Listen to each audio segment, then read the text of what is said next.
you. We back up in this thing. You can't roll with us if your last name don't got no loyalty. Podcast party poppin', but you already knew. I've been rolling with these folks. This that Monday night crew. Millennials versus the world like. Millennials versus the world like you. Millennials versus the world like. Millennials versus the world like you. Millennials versus the world. Millennials versus the world like you. Millennials versus the world like. Millennials versus the world like you.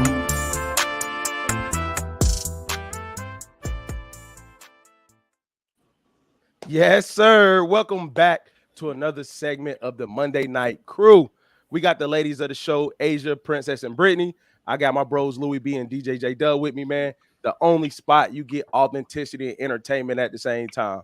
I really want to bring up what we was talking about before, but I'm not going to do that because we're on a strict time schedule tonight, bro. I don't even want to debate. But how everybody doing, man? How's everybody living? How's everybody week? The last 2 weeks since the last time we see each other. How's everything going?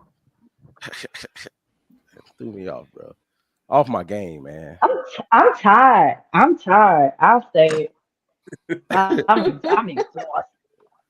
Life is life. Hey, you a workaholic though. I didn't know you was a workaholic like that, Asia. First of all, that's crazy.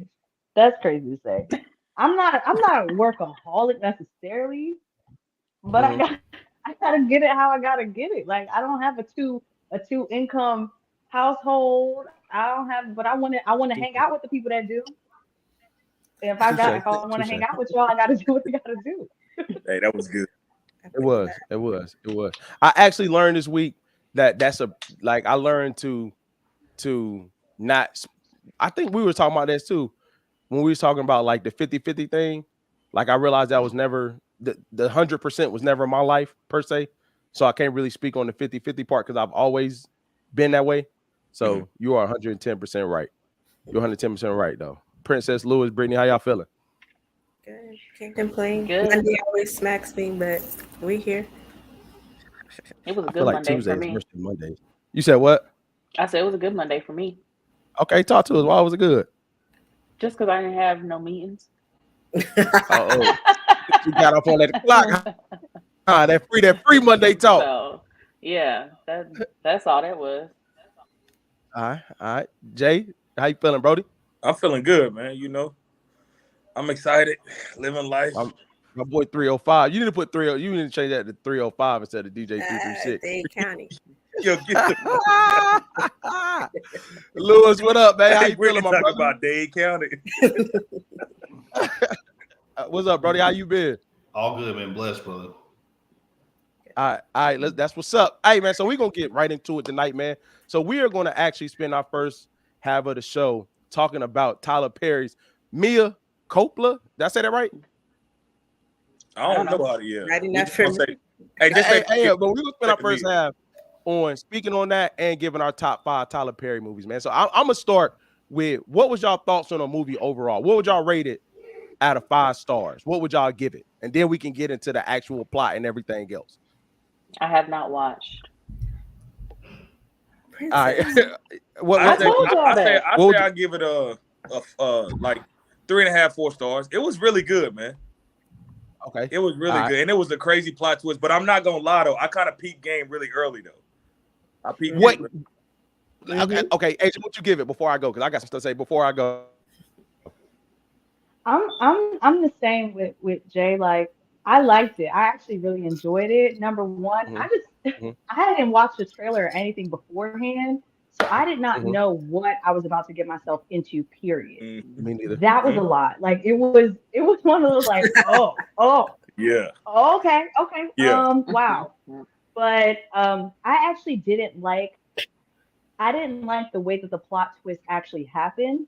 Like I wasn't a fan of like I was cool. I was like, okay, cool plot twist. But I didn't like how it was done. Got you. What about you, Lewis? What you think, Brody? I'm gonna give it a 3. And one, shout out to Kelly Rowland. She's actually a really good actress. For sure. Yes. That's what I was about to say. Yeah, for sure. She's a really good actress. But to Asia's point, I think there are a lot of like unexplored plot lines. And I think the plot twist were underdeveloped and they happened so quickly that they kept changing so Right. frequently towards the end because the movie was really slow. And then you had plot twist that Right. wasn't really fully explained. You know, I thought that could have been introduced sooner to make it more of a enjoyable experience. But I'll give it a 3 because I like Kelly, and it got 2 stars because I didn't want to see Homeboy's ass for 20 minutes. Hey, facts, bro. Come on. So I'm gonna say this, bro. So I'm gonna say like 3.5. I will say that I knew salute to Kelly Rowland. I think what would make me give most of the stars, that's her first time being like the main role on a movie, is it not? Like, has she ever been the main person in a movie? I thought she played in a movie where she was the main role. She was in Freddy vs. Jason back in the day, which, you know. No, she's been the main character in a lot of Christmas movies. Oh, okay. Oh, yeah. Well, I'll say this, man. I think she did a hell of a job being like all eyes on me. And I'm gonna say this. I know she was pretty, but I'm like, damn, Kelly Rowland, like damn near like a Barbie status, man. Like she's just really that beautiful. You know what I'm saying? But now I'm spoiler alert. So I'm gonna say this. I'm gonna say a couple things, man. What you think about it? A couple things, man. Hey, Jay, fuck you. What'd you think about it, Brittany? My bad, Brittany. I really forgot. It's okay. We're used to it. It's okay. Yeah, I'd have called That's my dog. I got her back. That's my dog. Thank you, Jay. I was gonna let him roll with it anyway. Yeah, I can see y'all already got y'all topic. Yep. Typical. Niggas leaving. It was typical Tyler for me. So I'd have to give it a 3.5 too.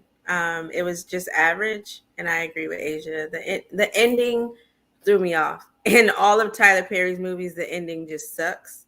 And I really think he needs to focus on how to end a movie, because other than that, it was good. I think people kept saying like it was a plot off another movie or like it showed another movie. Y'all felt that? I felt like it was just predictable. So we felt like it was off another movie, but I think in turn it was really just, you could kind of tell. Now I'll be honest, I thought the plot twist was going to be he did it and ended up getting off, but he actually did it and got her and was going to basically like blackmail her into representing him and making sure he got off. That's what I thought was going to end up happening, but then they would see her later. The second she was out in whatever she was and she saw her, I'm like, okay. And dude was like, come home. I'm like, okay, I see where this is going. Yeah. I think this is going to be a hard critique. I think the mom was just talking reckless the whole time. You can't talk. I don't think nobody talking to nobody like that. Nah. Secondly, the husband, like, that's what I be saying to guys, bro. When you start bumming is when they get to cheating. I'm telling you. You playing video games. Huh? You said what? Lawrence, insecure. That's what happened to him. I mean, he wasn't just bumming too, though. He was out there giving out weak meat and everything. Like this, like it was more than that, bro. Let's keep it a band. Like at least if you broke it, you know what I'm saying, you smashed it for your life.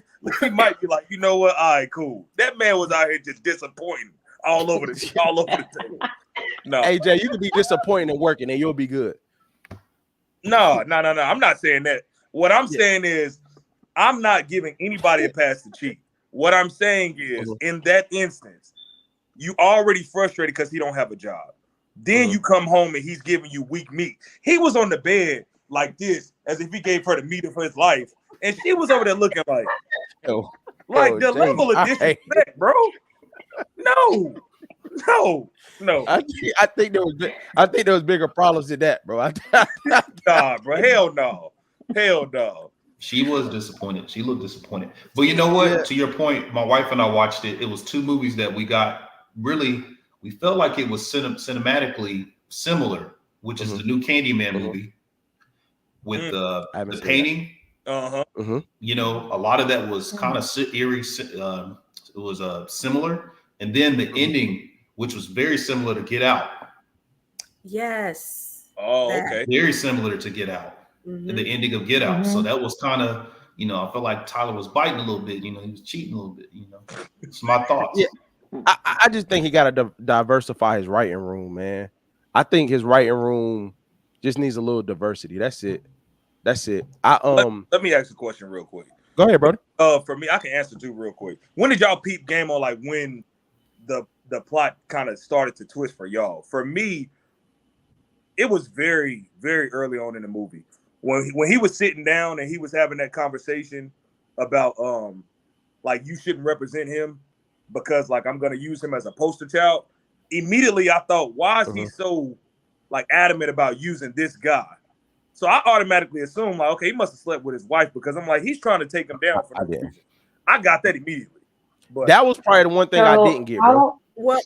Go ahead, Asia. So I'll say this part. Yeah, Britt and I talked a little bit. So I'm gonna just show y'all my little notes. The first thing that I took notes for real. But the first thing that I put, like as soon as they were at her birthday, like the mom's birthday dinner, I literally put mother-in-law lying about cancer. Oh, spoiler alert, whatever. That was the first thing I said because she was just doing way too much. Like it was overkill. So that was the first thing that I peeped. The second thing at that same dinner, when Kelly said like, oh yeah, like Zaire's in there. I think that was his name, Zaire, whatever. That's his name now. He's in there. And then the sister-in-law, the other black chick, she was like, she had like a look. Yeah, she had like a look. And then her husband, he was like, oh, he in there? The husband she looked scared low key. Her husband looks like, oh, like he's in there. And I was like, there's something going on there. So I peeped it at the birthday dinner, which was like the second scene. Wait, yeah. I didn't peep it all the way till she got in that red room and saw her picture. I didn't know that he set him up because she slept with him. I didn't connect that all the way until the red room. And I just didn't. So I actually think that was a good curve. I just didn't like. I'm just telling you a little couple things. There ain't no mother-in-law. No much. I'm gonna go back to this. No mother-in-law is gonna talk to you like that the whole time. And I think it was a good I will say this in a positive way as far as movies go. I think it was a good representation of how cheating could happen. Not trying to be funny. Like I think the mix of like somebody not doing something and somebody being in a work-ish relationship where they vibing and things can happen.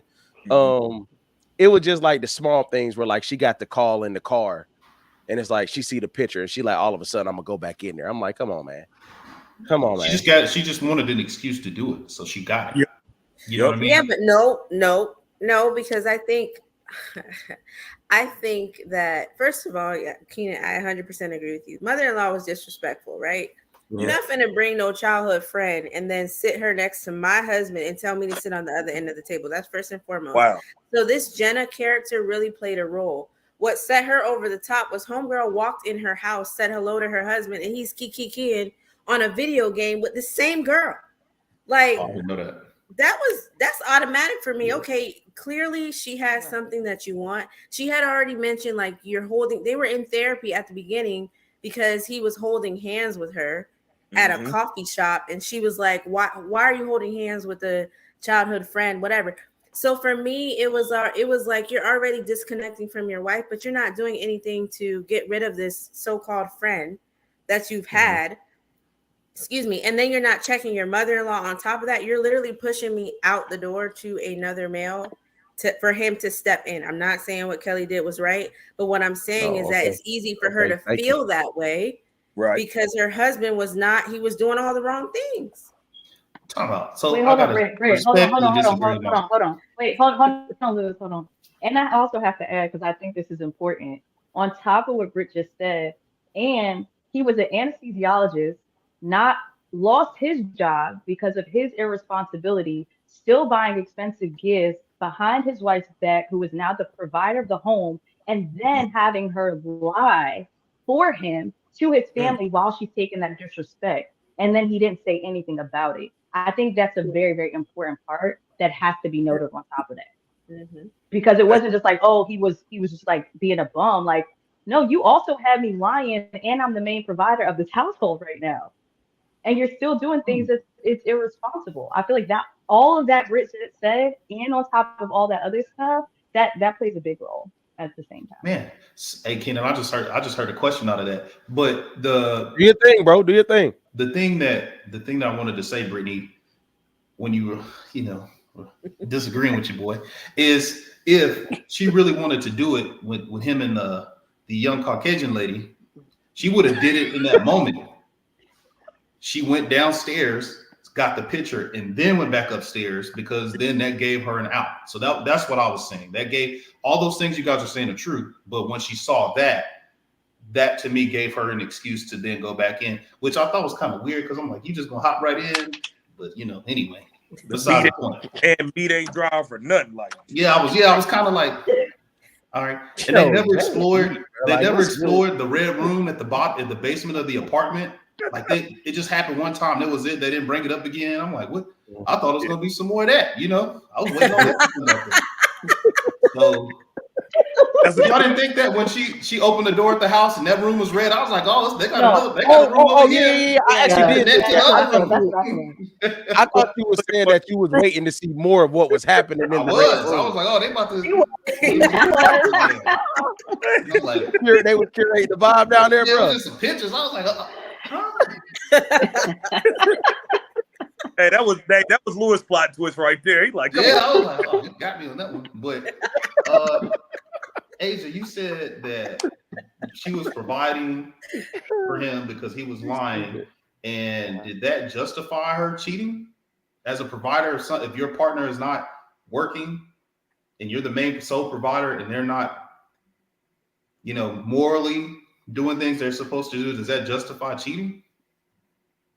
No. I wasn't justifying her cheating at all. What I was saying is, because we're talking about the reasons why people then do what they do, right? What I was saying is, it wasn't just the fact that he wasn't working. It wasn't just the fact that, like all the things that Brittany mentioned, right? With the best friend, the female best friend, all those things. I'm saying, in addition to all of that, he was not protecting her in any form or fashion at all. He was not being a man of the house, period. And by that, I'm saying he lost his job as an anesthesiologist based on his irresponsibility. And then she had to pick up the slack because he wasn't being honest with his family. So she had to then do things because he wanted to keep up an image. And on top of that, he never once corrected his mother about the way that she was being talked to. So what I'm saying is, she was not protected at all by her man. In that sense, he was not being the man in her life. And so it made it so easy for the artist to then, because he was a man. I don't care what anybody says. Every woman that watched that, all of us, we said, "Ooh, now that's a man." Why? No, you're taking it too far. You're taking it too far. What? So y'all taking it so far, and this is how I know y'all will never think the way that we think, because it was small things that he was doing, like even how he showed up to her job, and like he was just so confident, and he was so like meet me here. We gotta leave. He was giving her directions. He was like, "Come on down here. We about to leave. Get in the elevator. We're going downstairs to the set room." Yo, Lord, go ahead. Hey, that's exactly what he did, though. It is. I'll say a couple things to what you said. Like, I really do get what you're getting at. Do I think in general men miss those small things when they're blinded by something like being fired, not taking care of home? I absolutely get what you're saying, right? But in that very same regard, like, Buddy knew the threat. You know what I'm saying? When that same scene happened, when her husband was there and he came and he tapped her on his waist, like, Buddy knew the threat that was there, right? But I think I'm gonna go against the grain of what other people say. And I know this is going to be unpopular, but I really don't care. I think she was justified, low key. And I think because of I think this is what people don't like. I think because cheating is such a bad thing, which I don't agree. I don't think anybody should do it. But it's like, at that point, her hands were completely tied. And I just think as humans, we got to be stupid to think that if you get in a storm like that, and it is a movie, but all the things y'all name, you lose your job, you putting up a front, you talking to your best friend, spending time with this chick over here. Like, you got your mother-in-law talking crazy to your wife. Like, realistically, what woman is going to like, stay there or be like, you know what, I got to weather this? No, she went and got hers. Like, back to Lewis's point, I think she was just being vindictive because she saw the picture. It didn't have nothing to do with wanting to do it. It's like, okay, you want to hurt me, now I'm about to hurt you. That's what I think the picture thing was. But I mean, when you see a wounded animal, that's the easiest time to hunt. So I don't know how much of a man that makes him. Well, we're not going to talk about how much of a man he was, because from the beginning, never mind. Where are these cues? I feel like you wouldn't understand, Lewis. I feel like excuse me. Hold on, I'll say this though. I'll say this. The same thing. Hold on, Lewis. I'm sorry. But the same thing, Asia, hold on. But the same thing that Asia is getting on us about not seeing, you're doing the same thing by saying we're not going to talk about how much of a man he is. That's the exact same thing she said how we were missing. Like for you to not, okay, remember earlier when Lewis went I think what they trying to say, I ain't speaking for them, but they're saying like a confident man, the direction, the detail of him saying like, hey, I see you when I put my hand around your back, like those type of things. And he was playing on her, like they're talking about those type of things. He knew what he was doing. I ain't gonna lie. The homie was smooth with it. I ain't even gonna hold it. He's a charmer. Okay. He's a smooth talker. He's a charmer. Very easy to do, by the way. Time out. Jay, I wholeheartedly agree with you, but this is what I be saying. But a nigga being up for murder don't trump all that. No, so that's what I was gonna say. I was going to say that. Come on, man. Kelly, come on, he up for murder, but he's a charmer. The same protector. She really didn't. She wasn't thinking. She wasn't thinking because one, she should not have been meeting. She should not have been meeting with him in his home. I think that was very stupid. Like, why aren't you meeting your client in your office? So she kind of set herself up to fall into this whatever. The second thing is, she low-key trusts a lot of people, because a man that is on trial for murder, like you're willing to do what with him? Go where? He couldn't take me anywhere. And she was so willingly like doing these stuff, going to his house, staying in his presence or whatever, getting on his motorbike. Like that was too much. You know what I think is, I gotta call y'all out. I love y'all. You know what I think is crap about what y'all said about him being a protector is that the real protector was not brought up during this whole discussion. The real protector is her friend that was a private investigator. He's the one that displayed a willingness and a care for her over anybody. Yeah. A commitment, a sense of loyalty throughout the entire movie. Now this painting Basquiat big brother over here with the muscles, we said he protected doing all this stuff because he calling out the flirting signals because she can't give him eye contact, or when he touches her and she flinches. What kind of protection did he do? He's writing, calling the girl a B-word in pictures and all that stuff. I'm like, what kind of protection is that? We didn't say he was a protector because we know he's not a protector. This is what I'm saying. What we said was her husband was not a protector. That's what I said, right? What I also said was he was a man.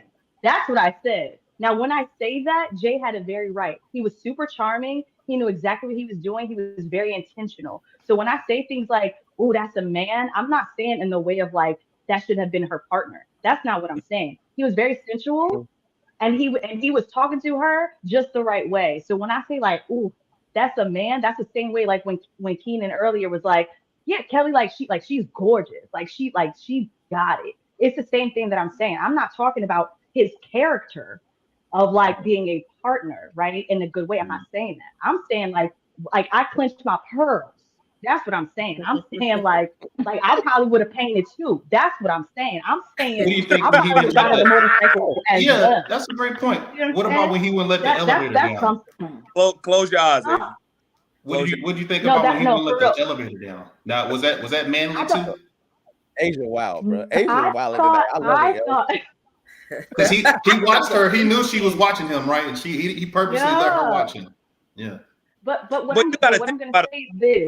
That was wild, but she came back upstairs for that reason. I kid you. Yeah, the reason why she came back upstairs was because he wouldn't let that elevator down the first time. Asia, I'll say this, bro. I'll say this. I get where y'all coming from. I feel you. But my point is this.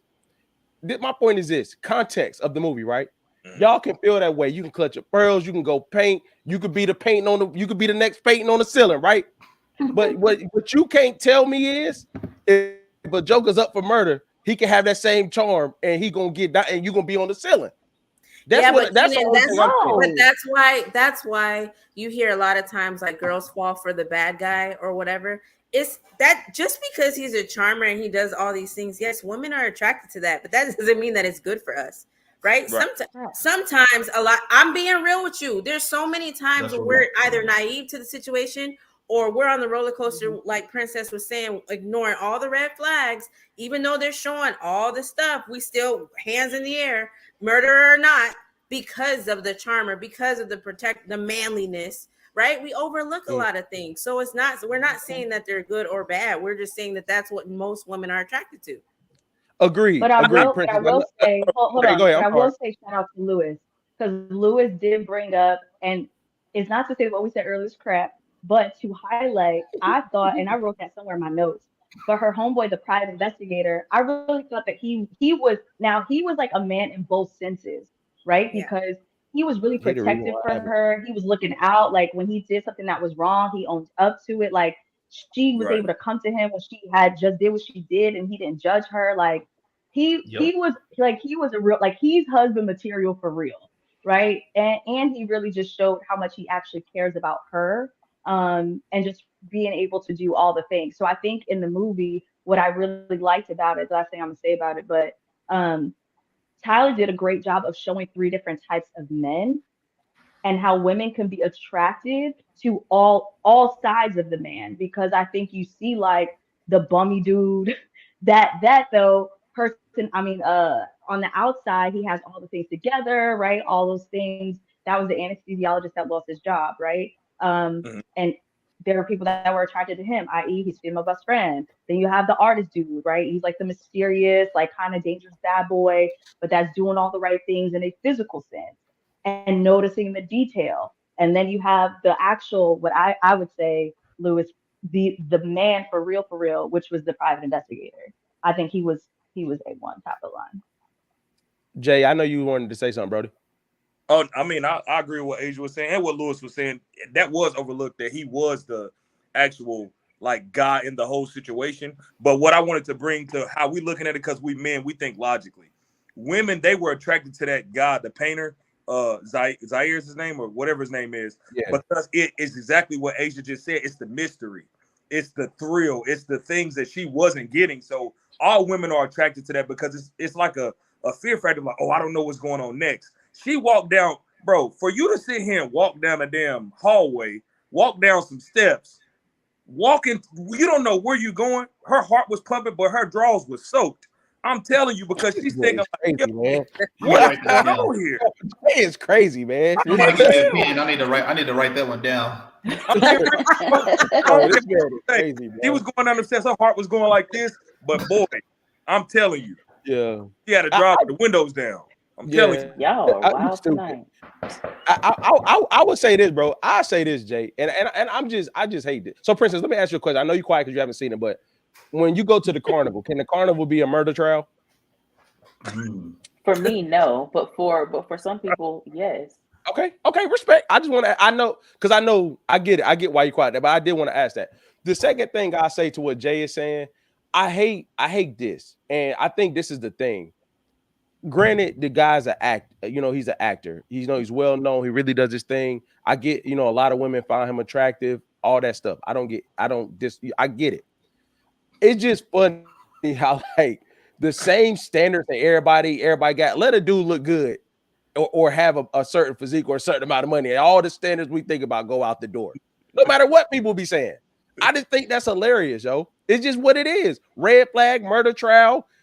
I was about to say something wild. Red flag, murder trial, whatever it may be. Like, this is the point I be trying to prove about everything else we talk about. If he look a certain way, none of that shit we be talking about matter. Period. I wouldn't say that. I don't agree with that. I think that as women, this is a female perspective. Keenan, I hope one day your eyes get stuck from rolling them so hard. I think that from like women, you have to experience that. Like we know that I just said it. We sit here and we know that doesn't mean that we are gonna like form a relationship with that person, right? Like there comes a time where you get to a phase in your life where you know that that's not good for you. So it doesn't matter how he looks. If I got played by all the same types of dude because I'm attracted to that, at some point I have to overlook that and say, okay, but this is what I want for my life. It's a level of maturity where you're able to kind of okay, yeah, that's bad for me. That's me watching the movie. I was triggered. I was also very much like Asia, like, oh, hold on, wait a minute, right? Sitting next to Michael, and he was like, "Oh, we need to talk." But I say that to say, there's a point where you move past that phase, right? Like, yeah, that's cute, but I wouldn't go back to that because I did that already, and I know what's the outcome. I need something more. I needed something better for me. I got you. No, respect, absolute respect. I don't want to spend too much more time on that. I really do understand what you're saying. I'm saying something differently though, but I really do understand what you're saying, Brittany. For real. Does anybody else have, before we move into the top 5? Does anybody have any more thoughts on the movie itself?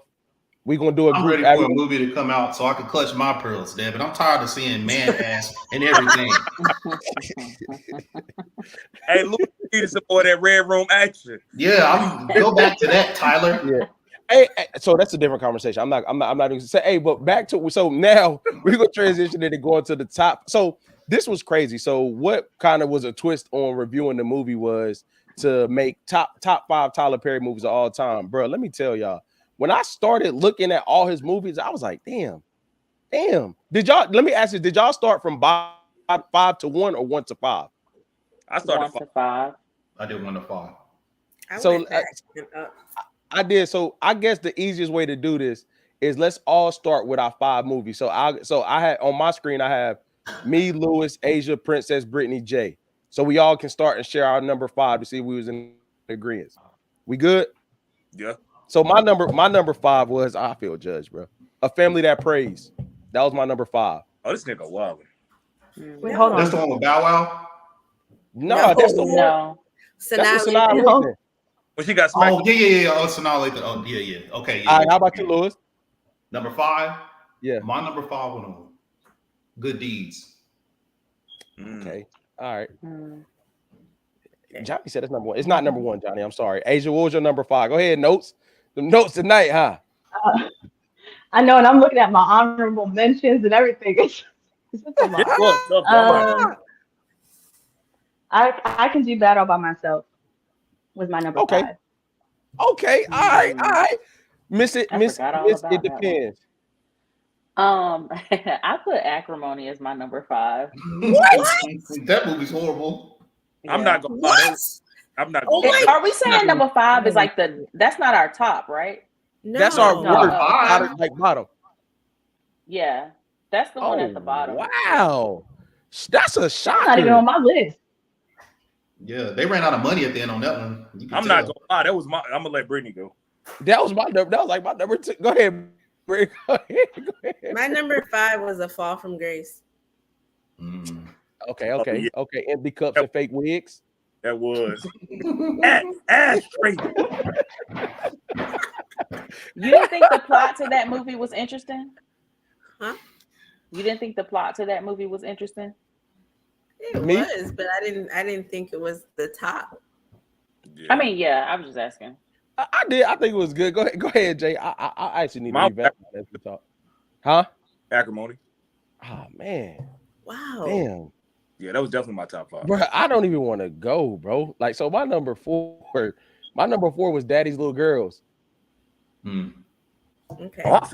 Yeah. Oh yeah. I forgot about that one, honestly. My 4 was Daddy's.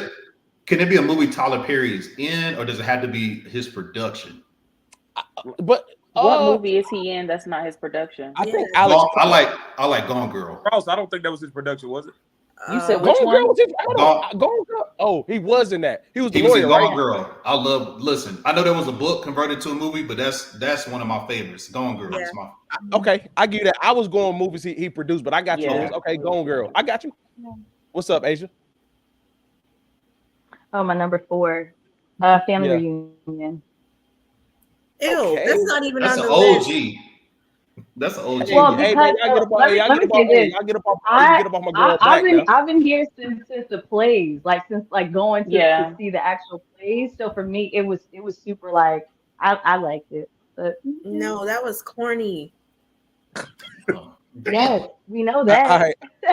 Damn. I gotta change my Princess, you're number 4. I'm sorry. Temptation. Damn. Hey, I guess I'm a good reader of movies, man. Shit.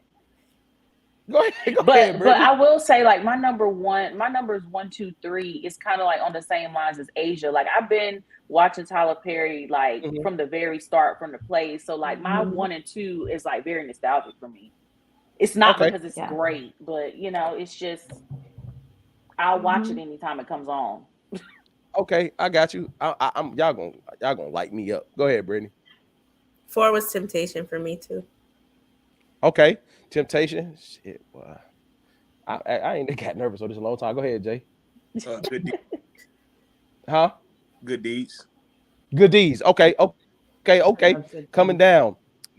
So I'm going to switch my number 3 and my number. I know.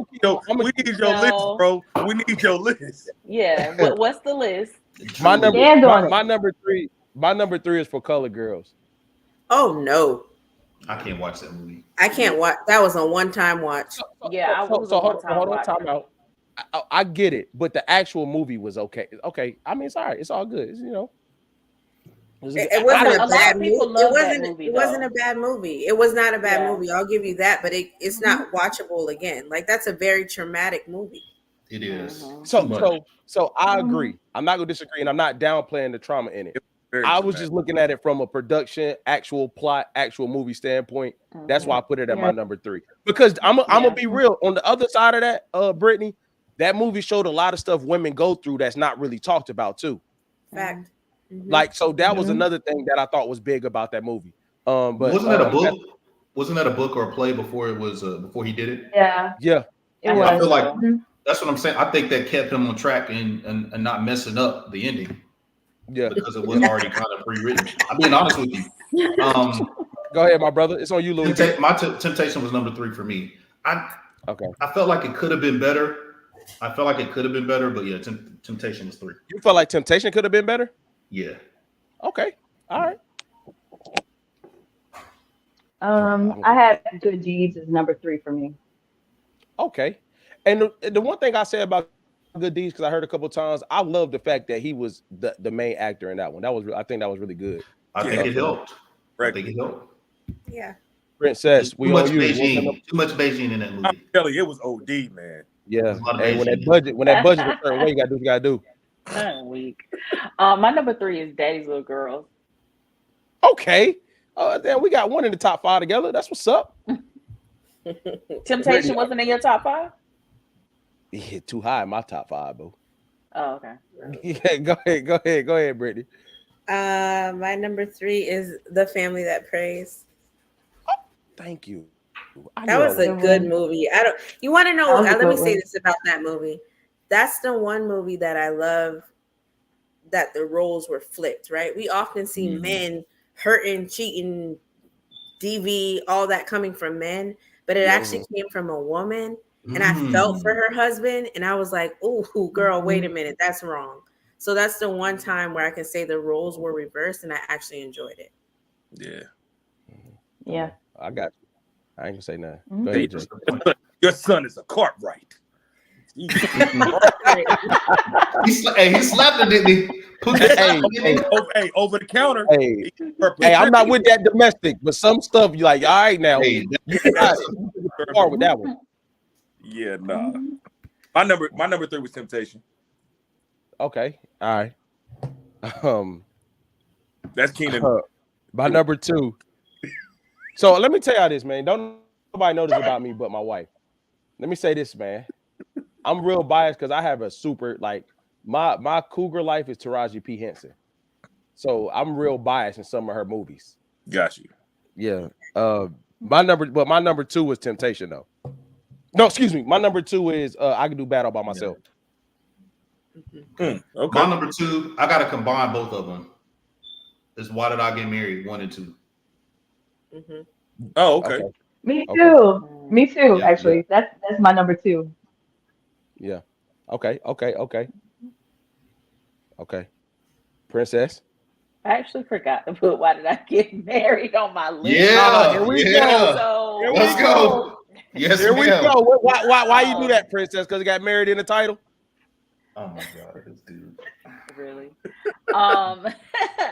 No, for number 2, I really put Medea's family reunion for the reasons that I already stated. But if I had to go back and change it, I would put Why Did I Get Married? Hold on. Is family reunion the one with Bow Wow or with the one with the girls? That's Big Happy Family. Big Happy Yeah, that's Family. Big Happy Family. Family reunion So is it's when the she one put with the on it. Cicely Yes. Tyson. Cicely Tyson. Yeah, That's the the first Cicely one. Tyson and the husband smacked Well, the her. second one, Family Reunion, is the second one. Yeah. Yeah. Second Diary one. of a Mad Black Woman was the first one. It was first, yeah. All right, Brittany. What number are we on? 2? 2. My number 2 is Acrimony. Okay, I can stick with my original one then. Go ahead.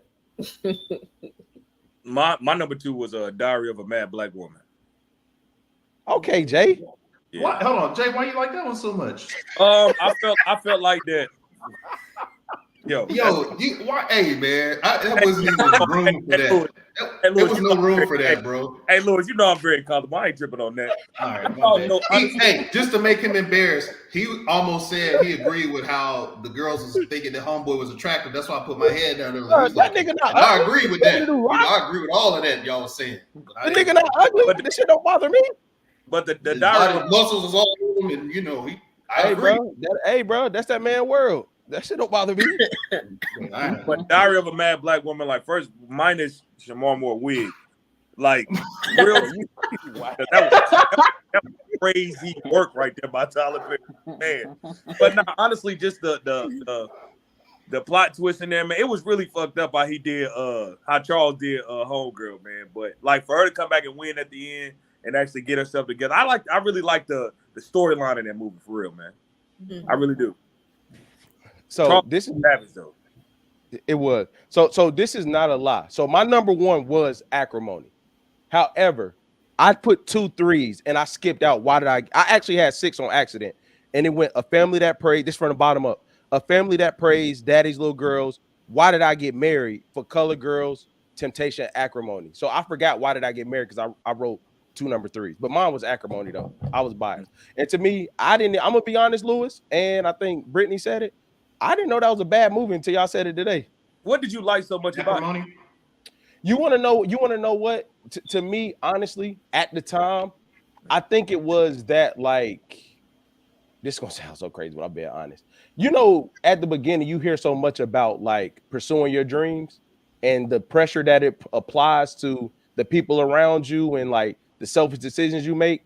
Honestly, at the time, I felt like, not now, not tonight or any other night, but I felt like it was a good conversation around. It's like, who's really, I don't want to say at fault, but who's really juggling, the support, or what does it look like to really support somebody through and through?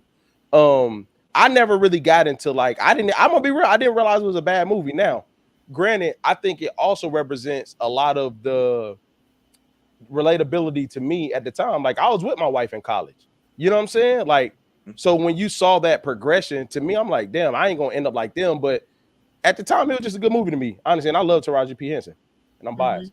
I think it was a good movie. I put it as number 5, but I do think it's a good movie. Britt knows how I feel about that movie, but like I said, my top 3 was for certain reasons. But no, I really did enjoy Acrimony. Me and Britt have had great conversations surrounding that movie. For sure. It was a good, to me, I thought it was a good plot, and I think it was a great plot, and it was a great movie. I think the production, just if you look at that movie from the beginning, from the trailer turning over and all the other things that were happening to the end where they were on the boat in the water, it just looked, it wasn't up to par. I don't think it's consistent. I don't think the production quality or the quality of the movie cinematically stayed the same throughout. I think it's that's why I said they ran out of money, because if you look at that production quality at the end, it's not as good, to be honest. I get that. It really isn't. And I'll say this: the only thing, and I'm not trying to start a debate, I think one of the biggest things from that movie, the only thing where I think Main Man really went wrong, he did not have to pick her when he got on. Who? The girl he was cheating on with from the beginning? I'm not getting into that. I'm just saying, in the movie, when he got his money, he did not have to pick the girl that started the problems in his relationship to be the person he's going to be with. I'm not getting into that other stuff. Yeah, Louis, so basically the same thing that you said, Brittany. He just didn't want you to say it the way you said it. No, I said that's where I said he shouldn't have he shouldn't have did it. You're right, he shouldn't have did it. I'm sorry. I'm being obedient. He shouldn't have did it. Lewis, what's your number 1? I was going to say Medea's Big Happy Family, but Maxine's Baby is probably number one. Oh, What? the documentary? Yeah. Louis, that ain't. How is it not a movie? How is it not a movie? I think she's saying it's not number one. No, I don't feel like that really counts. Why? I wouldn't look at that and be like, oh, that's a Tyler Perry movie. I don't know. It's a movie about Tyler Perry. I mean, but I guess I'm thinking about like a normal movie. That's like a documentary. Which is a category of movie. I guess. Hey, Louis being petty LaBelle tonight. I'm not being petty. I'm Yeah. not being petty. I'm just saying. I'm not gonna lie. I'm with Princess. When I thought of him, I didn't think of that as. Yeah, I wouldn't have thought to put that. Yeah. Yeah. But anyway. But it's fine. Yeah, it's his number one. Glad you loved it. Yeah. But Listen, I just wouldn't put it as a movie. You know what? You know why I Let me like just it? put Because Johnny Hype for on all the the reasons that you guys like those movies, that movie makes it all make sense. Yeah. It ties it all together. Everybody trolling that Louis being an a-hole. All right. Asia, so to you, number one. Maxine's Baby. Mine was Diary of a Mad Black Woman. Okay. All right. I'm not gonna laugh at you liking it, Asia. Yeah, that's my number one. Oh, too. Charles will still it'll be be in okay that tub blowing bubbles. Hey, Yeah. that fight for his life. What'd you say? Honestly, I wasn't laughing at Jay liking it. I was actually laughing at why Lewis was interested and why he liked it. I thought that was about to be a different type. But I'm telling you what I was laughing at. Then he started talking about old buddy butt from Mea's Culpa, and I was like, Yo, come on. he did. Hey, seriously, that movie to me, I feel like it was the Diary of a Mad Black Woman. I could see why a woman would like that, right? But a man, I was just curious how Jay saw it, and it seems like he saw the character that she eventually, got with, and saw him as the hero. You know what I mean? As a bit different. It was a bit different approach. To be completely 100% transparent, I read that movie resonated with me because I looked at her as like my mom in that situation. She was doing everything for her husband, making sure he was taken care of. He still was a dog ass, well, my bad. He still was what I'm saying? I'm about to get to it. And it's like it was never enough. But it made my mom feel like she wasn't enough when the whole time when she found out who she was, it like she came back so strong, and Charles ended up coming back and had to depend on her with the same way in that situation. He had to come back and depend on my mom. So it was a lot of different things for me. So that's why I really like it. That's beautiful, bro. That's dope. Yeah. For sure. Princess, you're number one, I believe. Oh, I already said it, but y'all was talking over me.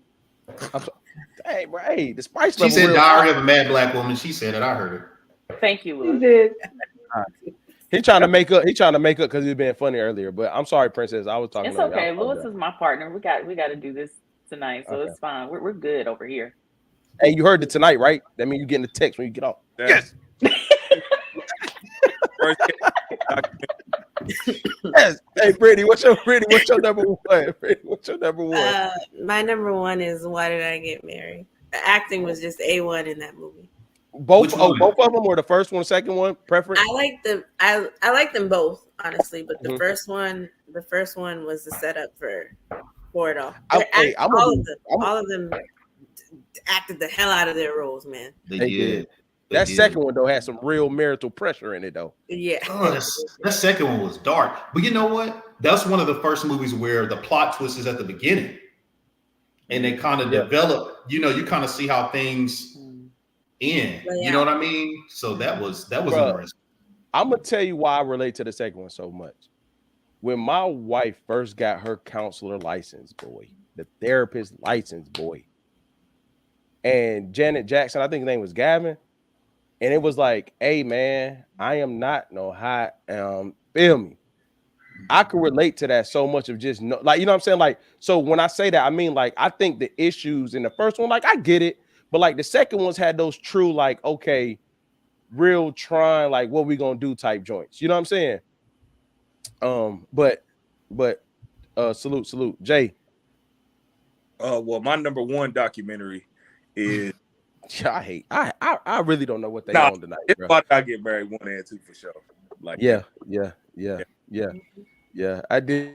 So and I'm gonna say this, man. When I looked it up, Tyler Perry has a bag that I don't think we realizing that he really has produced over the years, yo. Yeah. Like, it's Mhm. crazy. It's crazy. But salute to Tyler Perry, man. I'm a personally say great movie on Netflix. I really commend him on taking all the critics and saying everything. He still pushed forward. He still pushed culture forward. And the thing that he don't get a lot of credit for, he puts a lot of people in the spotlight as far as actors, man. Like again, I know Kelly. She was almost princess. I think it was you that said she did a lot of Christmas movies, but like I feel like that could get her Lifetime. out that typecast bag. You know what I'm saying? But she did really good. She did really good. But now we're gonna hand it over for the topics of the night to Lewis and Princess. It's all yours. All right, I think I'm kicking it off. So, our topics for tonight are going to be on like lifestyle, mental health, music, so things like that. So, want to kind of start it off with the icebreaker on music because we Okay. never really talk about that much, and y'all know I love music. So, just curious, what would be an artist that you listen to that no one would really ever guess? Oh man, That's a good one. that was. Keenan, you're a Sexy Red. Nah. Hey, honestly, bro, mine is chain smokers probably. Chainsmokers, yeah. Mine is probably chain smokers, bro. I really rock with chain smokers for real. Chainsmokers. Asia? Hey, she Asia, don't throw up, Asia. Damn. that was a good ass question, yo. Yeah, Yeah, I'm literally looking at my playlist like, and I guess Yeah, that was a good ass question. what I'm gonna say I wouldn't chain smokers. expect. Yeah. I'm gonna be real. Wait, what did you say, Asia? No. I was saying that I was making a face because I'm trying to think of what y'all wouldn't expect. Because I feel like if I say any of the artists that I listen to, y'all be like, oh yeah, like that makes sense. So I was just trying to think of what y'all wouldn't expect. I really rock with Roddy Ricch. Ew. Okay, guys, eyes. okay. He said, ew. Okay. What's your favorite Roddy Ricch song, by the way? Every I don't season. have one. I just like no, I don't have a particular one. I actually just like his cadence. I just like him. Like I'm big on like sounds, and tones. I just rock with it. Keenan about to explode. What are you about to say, bro? No. I stopped. I'm gonna be real. Is a good question, man. I was gonna say I sing a lot, so like Jasmine Sullivan, I sing a lot. Like, I do. I'm an R&B. He said guy, so he sings a lot. Yes, Oh, he yeah. did. Yeah, I was like, you sing? For sure. Okay. We get a I think it was a great question. I I actually love Jasmine Sullivan. Yeah, I sing a lot, man. I just don't do it where people. Yeah, I feel you. Me too. So, Britt, are you looking too? No, I'm not looking. I don't know. I don't know. Boo. I don't. I feel like I listen to everything, and people around me know that. So give us an artist that you've been listening to here lately. That I've been listening to lately. Mm-hmm. But everybody's been listening to like Usher, and I do listen to. Do you all listen to Alina Baraz? Baraz is her last name. Who is that? That's a good one. You should check her out. I think you should check her out. She's really good. She's like a R&B sultry type singer. Okay. Jay. Liquor House music. I love Liquor House music. What is Liquor House music? Like Hole in the Wall. Yes, King George. Coco hit like Liquor House music. I hate this. I hate that crap. You hate it, Little Wade ain't hurt no, but how that joint go? Boy, you better stop playing, boy. Nah, What? House music. That's a good I would one. say I'll send you some songs when we get off. Don't worry. Okay. I think for me, I'm gonna go with Tori Kelly. I love Tori Kelly. That girl can sing. That's what's up. Yeah. Like a lot of people know her from like she's the white girl that'll come out and do a tribute, and they be like, "Who is that?" But I actually listen to her music. Lit. Okay. Love it. Is anybody I a like- Swiftie? You said what? I like Taylor Swift. I like Morgan Wallen though. Oh, Morgan no. Wallen is my pick. Oh, okay. Morgan Wallen, the country singer. Yeah, no, I've never heard of her either. never. It's I a have to look dude. all these people Morgan up. Wallen is a guy. Oh, I'm sorry. We went from Swiftie to Morgan, so I thought it was a girl. Yeah, Sorry. no, My Morgan bad. Wallen. He's got some catchy stuff, man. I've been on that country music lately. I like it. Okay. Okay. So next one, this one should be like pretty quick, but if let's just say we're at the gym, what's y'all's go-to playlist, or is there an album that you put on when you hit the gym? Is that another hard one? No, but No. I like No. it. Oh, okay. What's the question? What's your No, I said- go-to gym song or Yeah, the gym album playlist. or playlist? As long as it got a beat. What's yours, Keenan? Because I know you. Right now, when I'm running, when I'm going for a run or I'm working out, Nipsey Hussle victory lap all the way through, no Man, skips. what?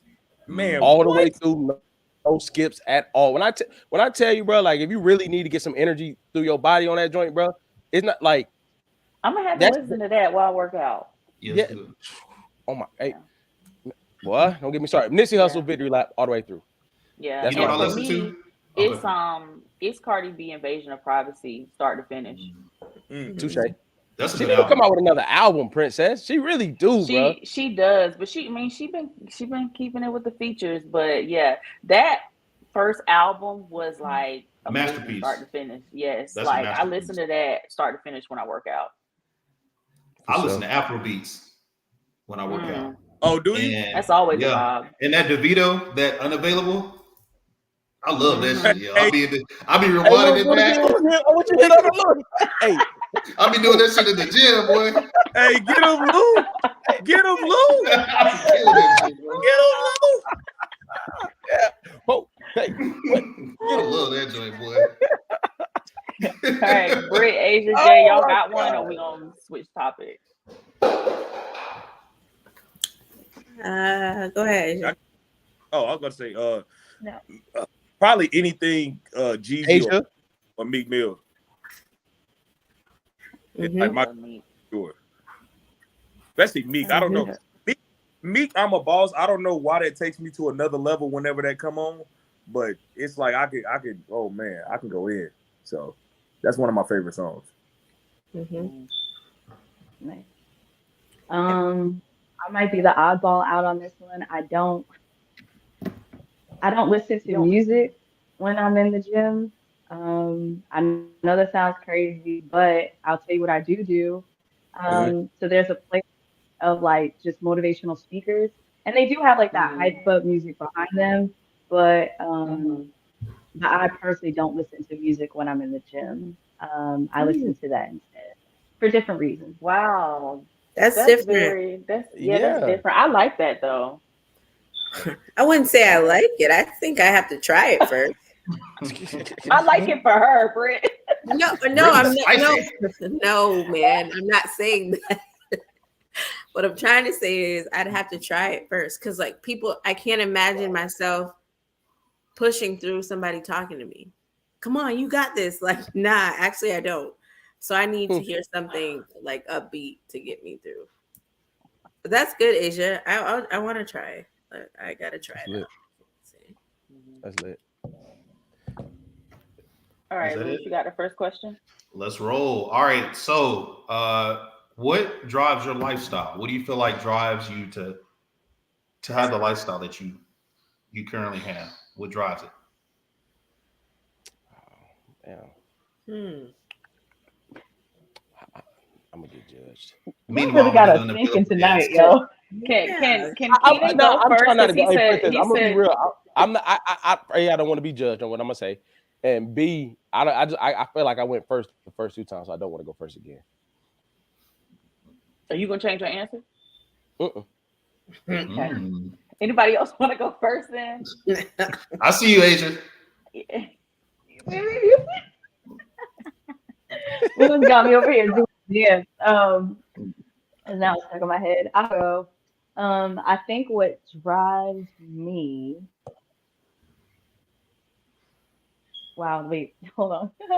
No, I think what drives me is this idea and this notion that I have like a calling, right? And so like for those that don't know, like I'm Christian by faith, right? And um so thinking about that, I kind of live life through this idea that I'm not just living life just for the sake of doing it, but that everything that I do should have a purpose towards like my calling. So for me, I'm like everything that I'm doing is to serve a particular purpose. So yeah, that's it. I love that. That is very good. Mm-hmm. Keenan. Yeah. Oh, okay. I mean, I try and y'all know I'll be long with it. So I think it's twofold, right? So I'm gonna say what I say is not my sole driving force, but it's really big right now. I think a lot of times when people like myself, you get married, you have kids, you progress. You know, a lot of times we make our lives about them. You know what I'm saying? I think a big portion of my life is about my kids and about my wife. But honestly, like right now, there's things I want for myself. Like there's just goals I got in place for myself. I think my family will absolutely benefit from those. I think that, you know, where I'm driving, they are at the forefront of my brain, but I'm not going to sit up here and lie. I think there's certain things that like right now I'm challenging myself to leap about. You know what I mean? Like career wise, business wise. I would be lying to you all if I said so. And I want to be clear. I'm not saying that I don't care about my wife and my kids or what happened. But what I can tell you is I think being a married person for 10 years and only being 33, like I spent 7 of those 10s never really thinking of myself. You know what I mean? So in the past 3 years, once I had kids, I realized like I feel like the best version of me will serve all 3 of the people in my house the best. So I've kind of had a shifting lens on like, bro, I just certain things I want for myself. I want my kids to look at my, oh no, my pops did this. Like, and even though it will be for them because certain things I want for myself is for my family, but honestly, I'm just in a phase of challenging myself and taking the steps that I never thought I could, that I now see I can grab. And that's really what's driving me. Every experience I have that I never had before makes me want to have another experience that I haven't. So right now in the current place in the current season I'm in is that's what's driving me. My own personal goals for myself. Ooh. Yeah, Proud of I you. love Proud of that. you for that. Yeah, Yeah, that's and dope. don't let nobody should be judging you for that. That's a fact. So Yeah. transparent moment. I just think it's hard sometimes because you say that as a married guy and they think that you disowning your family or you're not thinking about them. And I think one of the biggest things I worked so hard on in the past year and a half is like creating myself again. You know, you have kids and shit. You be married for a long time, like, bro. It's not a bad thing. It's natural. You can lose yourself. You know what I mean? And I think the number one benefit for me focusing on myself has been my marriage. I'm fully myself for her. I'm fully myself in this. And I think a lot of times when we work on ourselves, people forget that the people you love are a priority when you're working on yourself. Like you do things for yourself to better the service you are to them. But owning that and not feeling bad is saying like, no, I do have personal goals I'm going for. It ain't got nothing to do with my 3 in my house. Nobody to do with my last name, but it's for Keenan. So that's probably like my first time saying it out loud, but that's just me being truthful.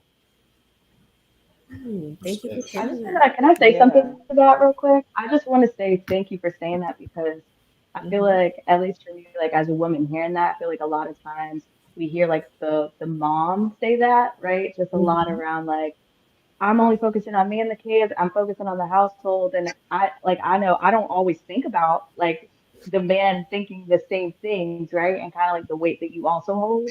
So I think like you bringing that up, I think that was like really important for us to hear that. So thank you for sharing that perspective with us. For sure. That's a real man right there. Yeah. Stop it, man. Oh, Stop man. it. I can't think, Louis. He said I can't paint. Britt, Jay. Hey, he about to go upstairs. Britt, what's your favorite color?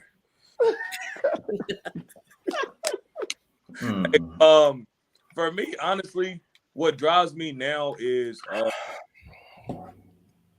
overcoming a lot of adversity. Man, I had a pretty good life, you know, financially, spiritually, and I hit a lot of adversity, and it kind of showed me who I was as a person. And I thought that I was at a level of like, basically like the highest level I could be. But man, I've been unlocking so many different levels of my life that I'm so proud of.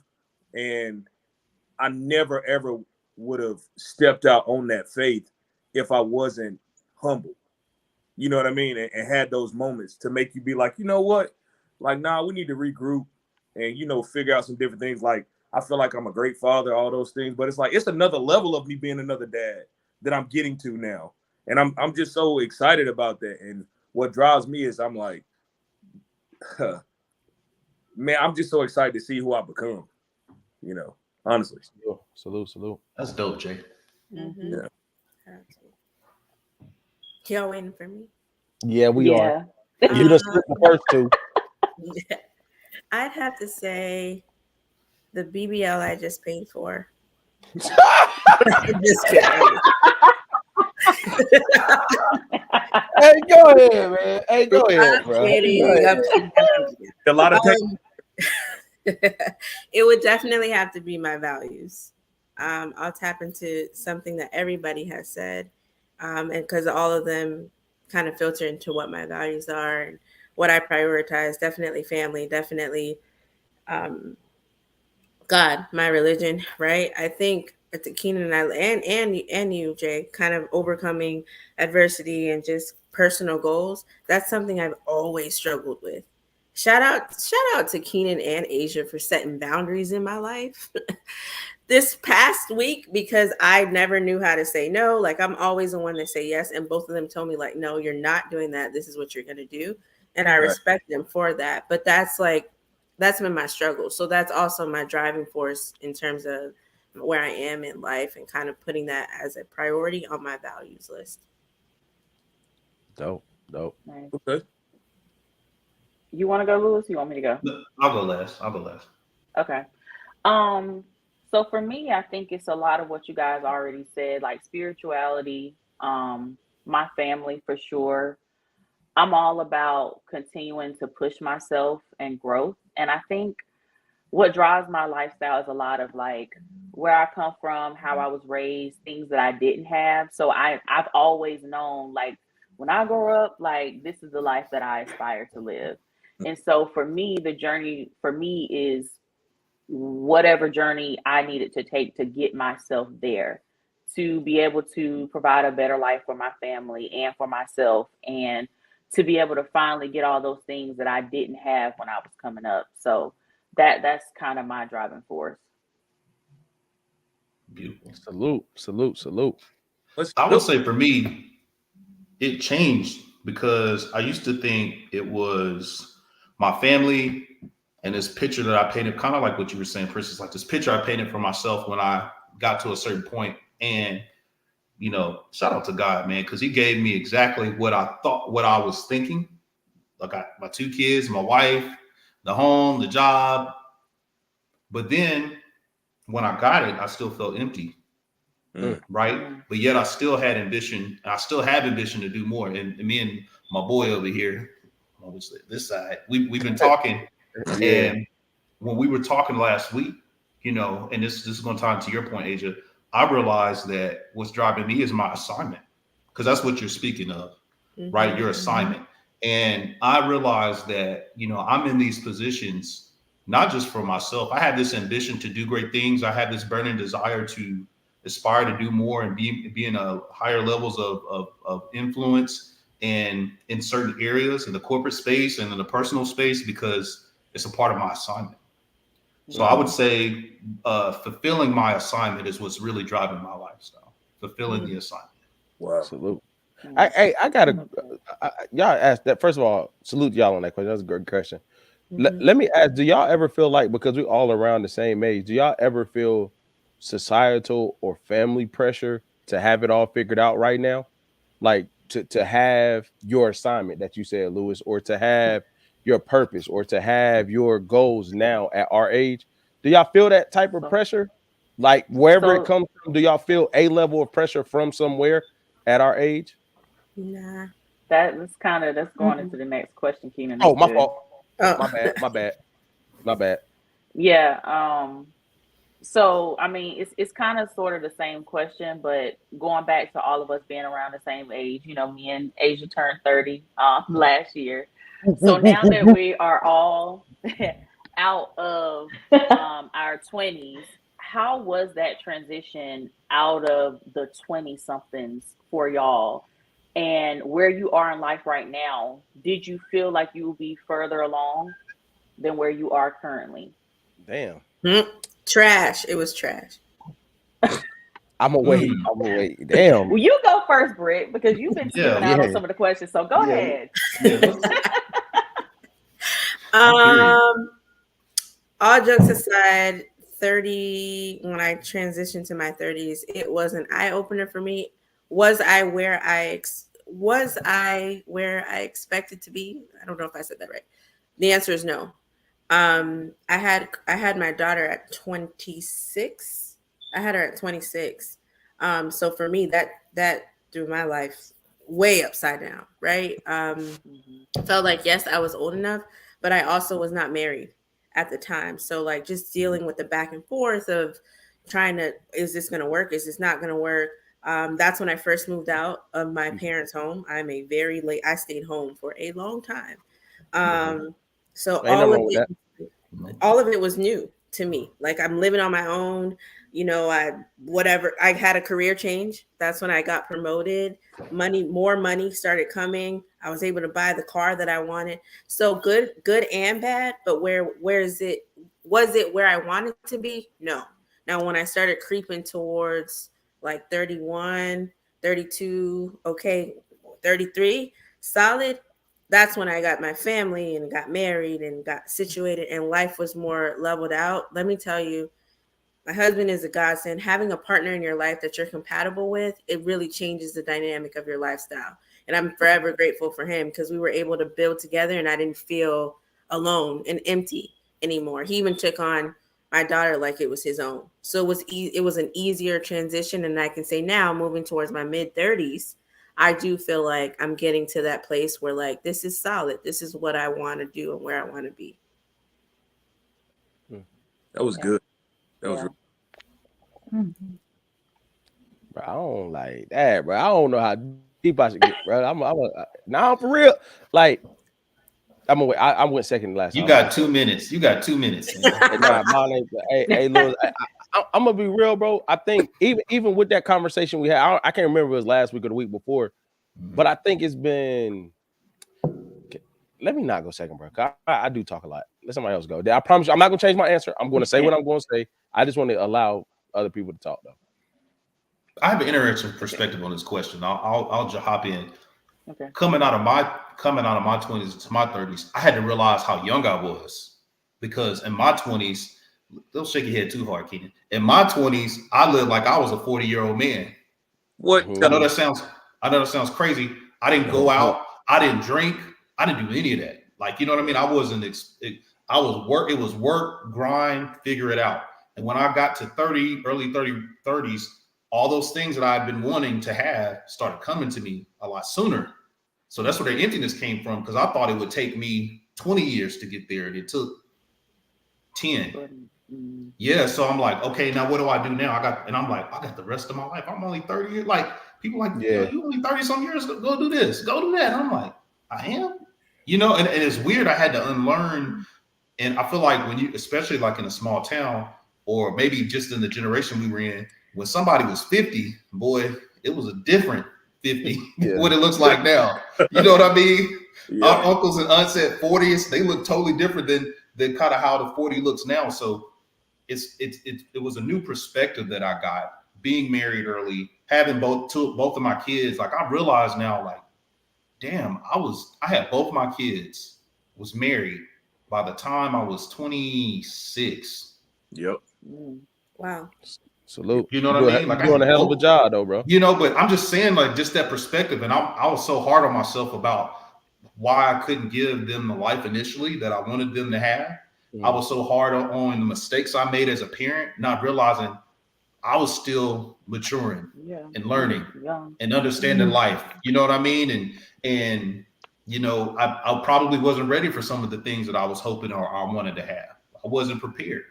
So I would say for me, transition out of my 20s was really realizing how much you don't know how much time you have officially, but realizing that there's still time and opportunity for growth even beyond that. You don't have to have everything right then.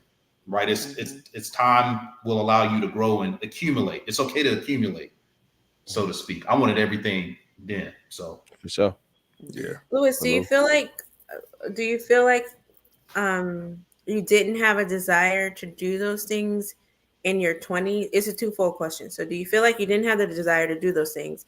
And do you feel like you missed out on what quote unquote fun looks like for people in their 20s because you were the reverse of that? I didn't have a hoe phase. So kind of gracious alive. Because I was like, well, I could have been out there because my hairline was about an inch further down and it would have been a wrap. So Louis is wild, bro. I could have took advantage of that a little bit more, but I don't I don't regret it because ultimately I knew early, and I thank God I had the foresight to realize how invaluable. I feel like it's valuable for the memories and the times, but I feel like I knew all that stuff would eventually pass. It's emptiness behind all of it, really, to a degree. It's cool to have fun and do it, but I can have fun now. I can go out now. You know what I mean?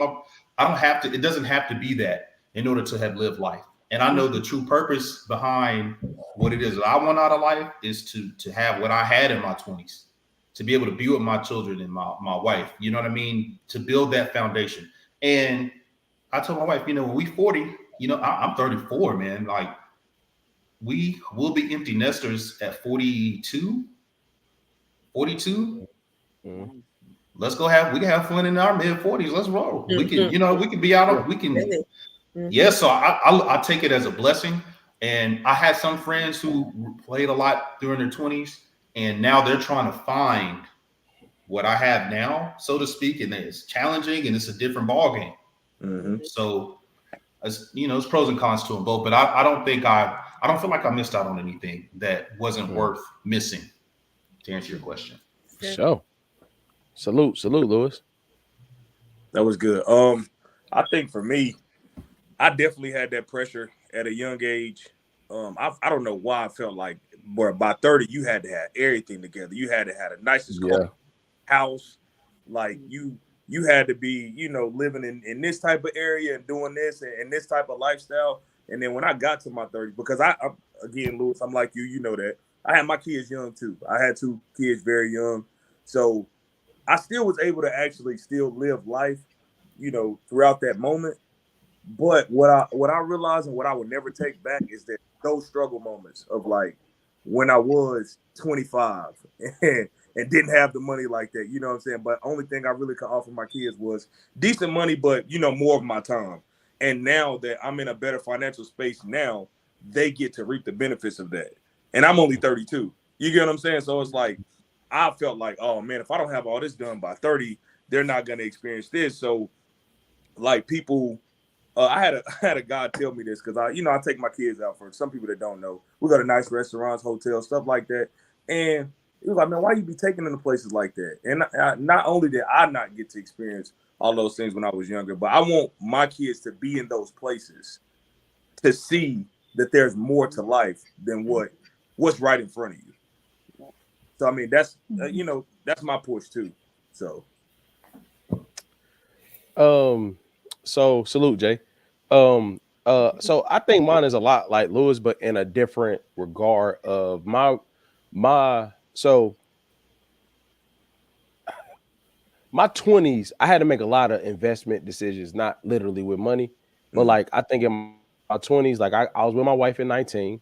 You know what I'm saying? Like I'm at A&T party school, but I'm not really doing what everybody's doing. Lost my Dukes at 21, moved away at 22, started my career at 22. So I think for me in my 20s, it was a lot of like being mad at the things that I'm grateful for now. What I mean for that is like when I transitioned to like if me and my wife would have had our kids, when Lewis and Jay had their kids, we'll be divorced. Hands down, would not talk to each other, would not be together at all. And you can ask her, and it's not that she's not a good person. I'm not a good person. We weren't ready for it. You know what I'm saying? Like we would not be together. You know what I'm saying? Me and Jay talk about this all the time. He talks about how he couldn't deal with the loss of a parent when I did, and I tell him how I couldn't have had kids when you did. So we even. Yep. So like I couldn't have done it. Now I think in my 30s, the number one thing that I am grateful for is like I woke up on my 30th birthday, capacity. I used to be so ungrateful when I was in my 20s to be able to move and like, damn, why do I got to do so much to get so little? Then I see a lot of people not do as much. But when I turned 30, I'm like, damn, I'm grateful that I can do a lot and my brain still be intact. I'm still good to go. Like I don't fold under mental or emotional pressure. But when I was 20, I used to look at it like, why am I going through so much? Damn, like don't nobody understand me. But now that I'm in my 30s, it's cool because I'm like, oh shit, like, okay. All right, that's a bet because I dealt with a lot of that in my 20s. And to answer the question directly, like, Prince, that shit, I like the 30s, yo. Like, you old enough not to say do the dumb shit that you do younger, and you can also like tell your family what you want because you 30 something now. Like, what? Stop it! I'm not doing that. Like, you can say everything you didn't want to say. Like, nah, bro, I'm not. What? No, stop. Like, you could do all the things. It's like 30 gave you that battery in your back to tell people, like, you know what? I always thought that was stupid, but I could never say it till now. But you know what I'm saying? So it helped me just really be appreciative of my wisdom and capacity. I used to run from it when I was 20, but I didn't know what it was. Yeah, I feel like y'all been talking a lot about what y'all look like in y'all 20s is totally opposite. Like from me, like I don't have kids, not married and all that. So for me, the transition out of my 20s was like scary. Because it was like, well, damn, like, you know, I don't have, like, I'm not married yet, I don't have kids yet. So like where are we going here? And you have to find love. So I would say for me, it was pretty scary up until I released it. And I would say I released it last year when I actually turned 30. So like in my early 20s, I was in a long-term relationship where it was like, you know, everything was a timeline. Like I thought I would be married by 25, kids by 27. You know, that relationship ended abruptly. And then it was like, okay, you start over. You know, I got into my career and all of that. And then 30 hit. And like last year I lived. Like I had the time of my life last year. You know, I celebrated my 30th birthday. I reached a point in my career that I never would have thought that I would have reached that by the age of 30. So it was just really beautiful for me. And I kind of threw the timeline to the side. It's still in the back of my mind because realistically, I do have a timeline of like when I want to have kids. That's really the main thing for me. But it was really like a beautiful transition, but it was literally a release that had to happen. I had to stop putting so much pressure on myself with that timeline of like, dang, like I'm switching over to 30 and like I don't have XYZ. So I feel like when I gave that up, life got sweeter. Salute. That's beautiful. Because women have so much more pressure around the age of about the age 30 than men have. It's insane.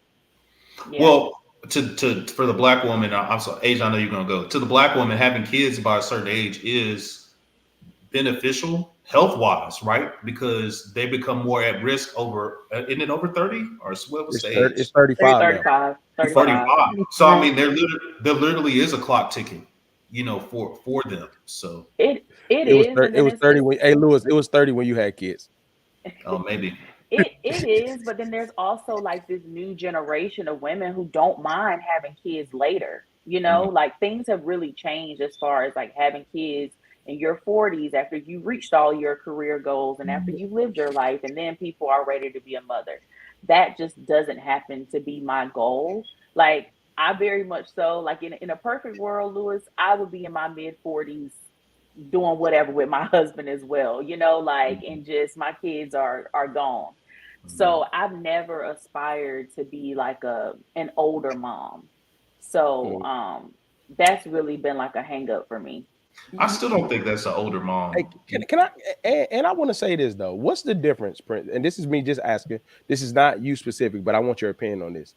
What's the difference between what Lewis will experience? You said 42, Lewis, empty nesters. Mm-hmm. What's the difference between Lewis to be an empty nester at 42, do what you want, you live life until 42 and then have a baby? Like what would be what do you view? Is there a difference in that to you? Let me ask that. Like if you were to have kids young and be an empty nester mid 40s, or you lived your life until 40 and then had a baby, what would be the? I just Do personally you view don't that want to differently? be like 42 with an infant. Okay. That's the difference for me. Like Mhm. I don't want to be like 50 with someone in elementary school. Okay. I got you. That's the difference for me. Yeah.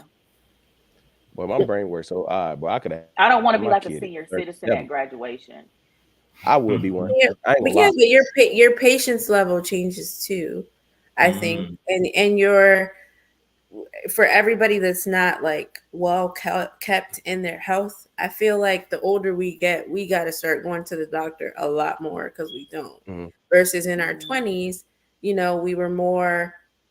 We could still have we could still do the gym, we could still eat healthy and stuff, but like if we're not checking ourselves out, like our check engine light comes on sometimes as we get older, and we For really sure. need to do that, right? So, but then My you back think hurt about right yourself, now. right? You think about Go yourself ahead, man. Hey, go ahead. having a baby for women. I know even for me, as young as I am, like having a child, I just at an older age. I'm not kidding when I'm on the dance floor and my knees are hurting. So I now like these same knees got to chase a Amen. toddler, right? Like so Hey, to I ain't think gonna like say that. I ain't gonna say the joke I had. please don't. Yeah. The knees will give out on you. Hey, Lewis. I said I'm not gonna say the joke. I'm gonna say it off camera, but I'm gonna get you, Britt. Just know that. Oh my Talk god! about the dance floor knees I hurt. never. Go ahead, man. Go ahead, Asia. What are you gonna say? I was really gonna try to pass on this. I was gonna try to try to not answer this one. Damn. Because I don't think it's as like it's not as pleasant. Like my 20s were really rough. Like Mm. really, really rough. Like I went through a lot of what's interesting is that I feel like up until my 20s, um, I had like that like growing up in the suburb, like moving out of the hood into the suburbs, and like my parents had this beautiful marriage and all the things. And I was like, yes, like this is it. My 20s is actually when my world was totally shaken. And so, like, going through like a very traumatic breakup, going through like my parents getting divorced after 25 years of marriage, which was super traumatic. Like just going through a lot of things that it's like by the time you turn 20, you think, okay, the trajectory of your life is kind of like going in a particular direction, right? And so, but for me, my 20s is actually where it did the complete opposite. And so I ended up in a state that I probably would have never lived in. Did not like the state. Took me forever to get okay with being there. Like a lot of healing. Um, and to be honest, like I was doing superficial healing during my 20s, if I can be honest. So the things that I thought I needed to heal from, the things that I realized that I was only touching the surface of things. And it wasn't until the end of my 20s. So, and I said this actually when we did our like year recap, that my last year, my 20s was the worst year of my life. And so for me, like that transition into 30, um, I can honestly say it was like a big awakening. So I'm no longer living a superficial life. Um, and so like I'm more at peace. And it might sound weird to say, but like um I'm not looking for like a high level of happiness or joy, but I'm looking for peace and contentment um with life right now. And so um So I think for me, just kind of being in that space, in that realm, I don't know, it's kind of brought me like comfort. I say that. Can I say just say this, Asia? For that, to us as a group to have spent as much time as we had in the worst year of your life, I could have never. I would have never been able to tell.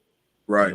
You moved through that very gracefully because we spent a lot of time together last year. Because in October, that was the 30th, right? Yeah. Yeah. Salute to you. I would have. Asia is graceful. That's your, my wife even peeped that about you too. You know what I mean? But I appreciate you being vulnerable. I'm speaking for everybody, but we just appreciate you offering that vulnerability here. I did want to, if you don't mind, when you say not striving for a superficial life, what do you feel like was superficial about what you were maybe aspiring to have before? I think because I was I was lying to myself a lot, right? So like I would say things like, no, I don't have a timeline, but then I was putting all this pressure on myself with a timeline, right? I would say things like, oh, I love my job, even though I was super burnt out from my job, right? Or like, oh, this is just like beautiful. Like I'm super, me and Britt can't stand this. Like I'm just so strong, and it's like, no, like I was really torn up for real. And so I think just being at a space now, because and I'll just be super transparent. I was in therapy, right? And it took until me being done with therapy to realize I never did the work that I really need to do. And I was like, oh, I've never talked to her about that because I didn't want her to expose that part of me. There were just areas of my life that I was not ready to heal. And I think there's a part of like, and I've been standing on this, like, what do you want can be different than what you are ready for.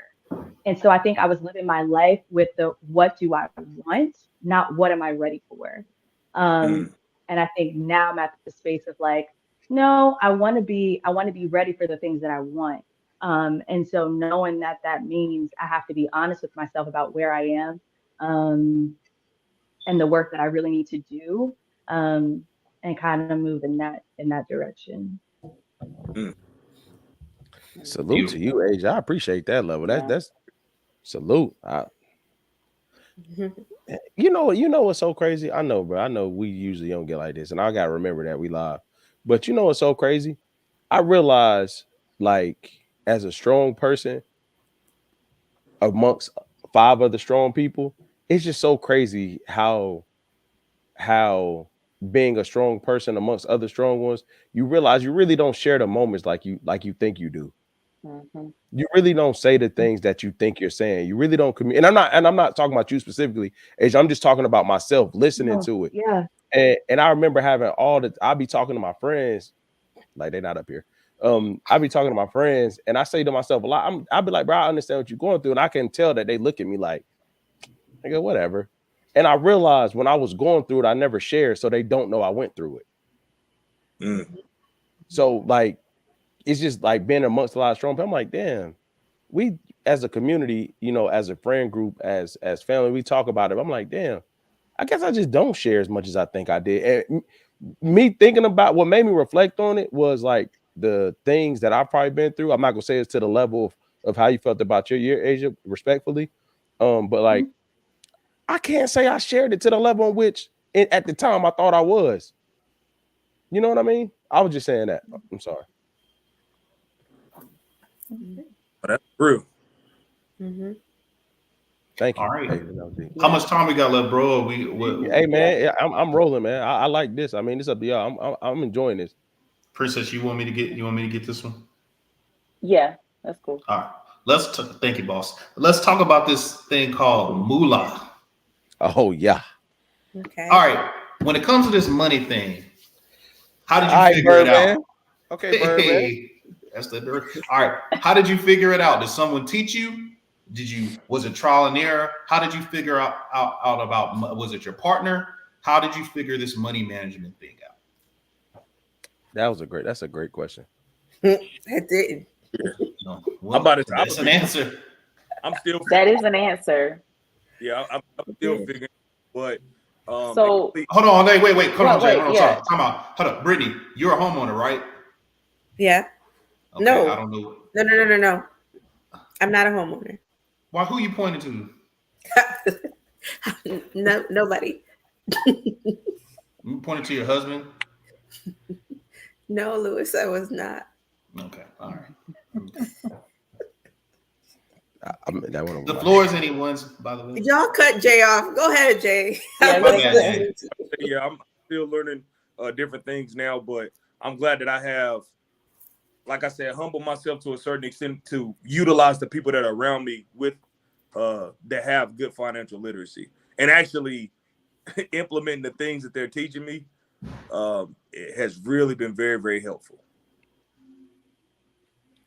Mm-hmm. Yeah.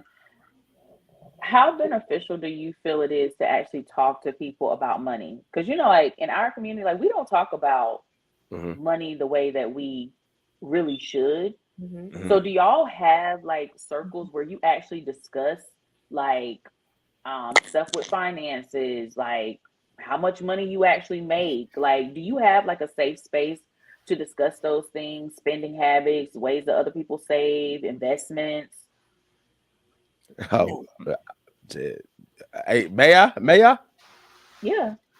No, I'm asking. Oh, you're talking. Oh, I'm asking Lewis. What you mean? Yeah. Go ahead. I think me and you had that relationship. Mm-hmm. Like I think a lot of things. So let me answer the first question, Princess, then I'm answering your second question.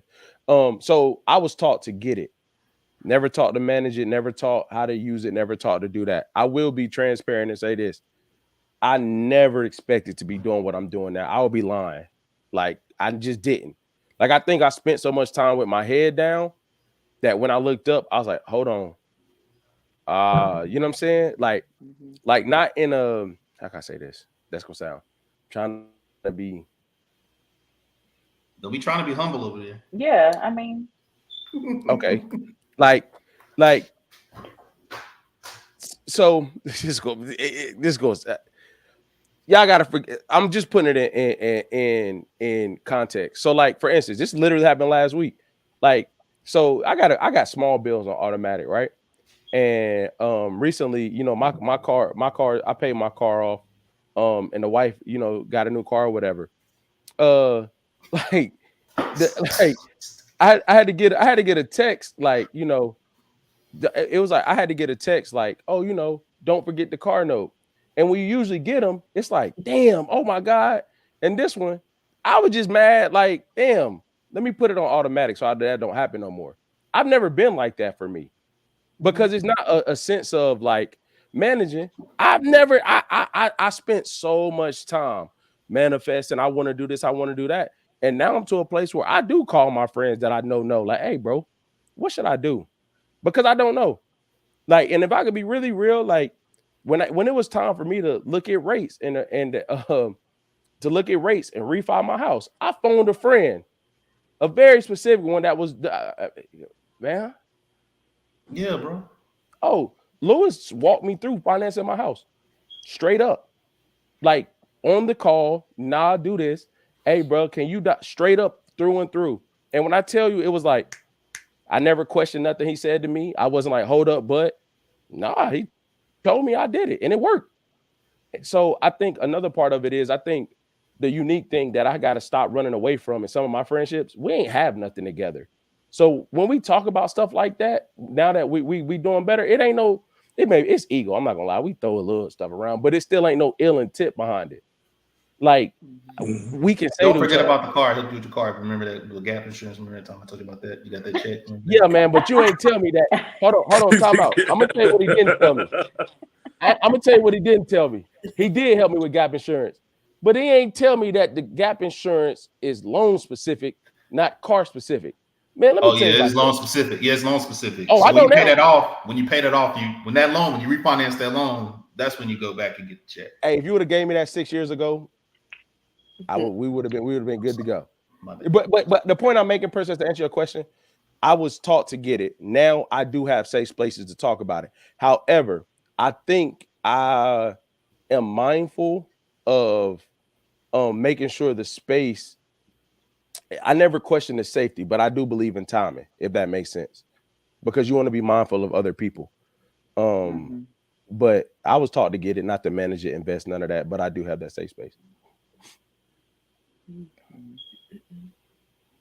Yeah, I feel like for me, I was taught the same thing, like go get it. For majority of my life, I was raised by a single mother. So, I was always taught how to take care of myself, coupon savings, like I know about a coupon, all of that, how to make ends meet. Like that's how I was raised. But then as you grow, you start making more money. Um, you really have to have that safe space with your friends to be able to discuss stuff like that. And just like you, Keenan, I feel like me and my friends are just now getting in that space because, like you said, when we were in college, we didn't have nothing together. So now it's like we talk about that type of stuff, and it's not like nobody's judging anybody because we're all in different walks in life right now, different areas financially. But like we talk about it openly, and we are like encouraging each other. Everybody's not where they want to be right now in life. But just because one person's here and someone else is there, like nobody's looking at anybody differently. So that's been like a beautiful transition in our relationship. And then something that I've just been open to recently is just like investing stocks. Go ahead, girl. Just really, I'm like I'm trying to get to the bag. So okay, go ahead, girl. And I want to be around people who can, pour into me in that area because I don't know anything about that, but I want to tap into that. Who's your topic partner, Princess? Lewis. Oh, okay. All right, go for the next person. Princess, I'll say this. I'll say I'm the polar opposite, right? Okay. So I was raised in a 2-parent home. My parents are still together, and that's one thing they did not teach us. And me and my brother have this conversation all the time. Both of us are married. My brother's catching it a little bit more than me because he is the man of his household. And so he's trying to support his wife, his 2 kids. But because my dad did not miss a beat, our car notes, he paid our way through college. Like everything was taken care of. And I think for him, he instilled in me, like, never depend on a man or someone else to do this. I got it. I got you always. Even now, it's like my tire pops and it's like, you good? Did you call Mike? You need me to come?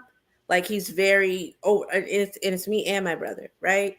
So I think that was our downfall. I'm appreciative of that because I had a great life because of that, because I never wanted for anything.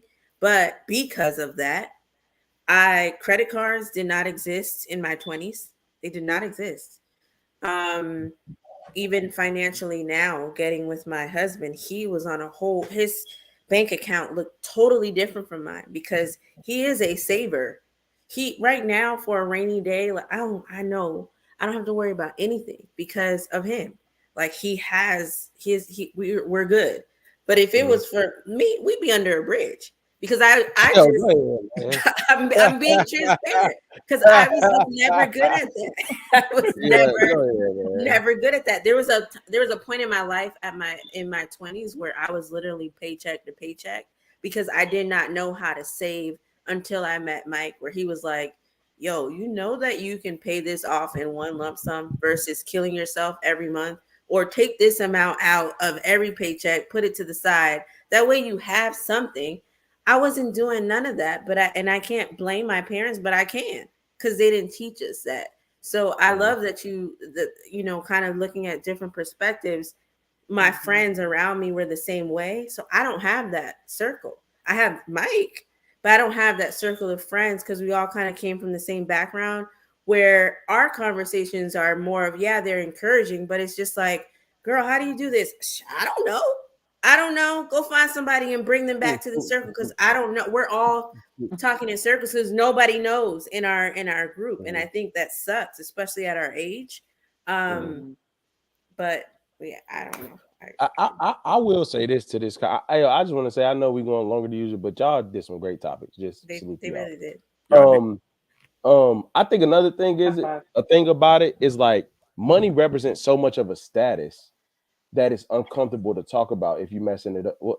Oh, he doing that dance. Yeah, That's what sorry. we We're listening. We're listening. they bonded, bro. No, I just hate look, but I think to Brittany's point, like money is such a status, right? Like I feel like money represents a lot of things to a lot of people. So if having, I don't want to say money issues, but if you don't know how to manage it and you're perceived to be one of a person who does know how to, that can create unnecessary pressure, right? Like I'm supposed to be that guy. I'm supposed to have been, you know what I mean? Like, but that makes me uncomfortable.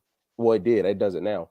It used to make me uncomfortable to kind of ask questions or to say like, yeah, I maxed out this credit card. Boy, you know what I'm saying? Because my dad taught me a valuable lesson. Salute to him. My dad does workshops and he wrote a book called Lifestyle Ownership where he like eliminated all his debt. Like the first time I ever shared with my pops how much I made was yesterday. Like, because this is my father. And I really just started to accept the fact that this man could help me. That's how close to the vest it was. Like, that's my pops, bro. And I'm just like, he was like, dude, like when I told him how much we paid in daycare, he was like, dude, the second you stop, but I never opened up about it to him.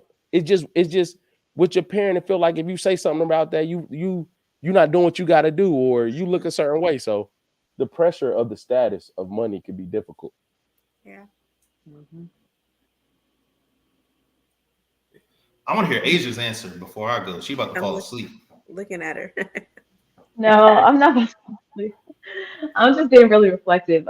I had an interesting, I guess, upbringing with it. So my parents are very different, right? So once again, I grew up in a two-parent household. However, my mom was from like she was very spoiled. She got everything she wanted, very much middle class, black, right?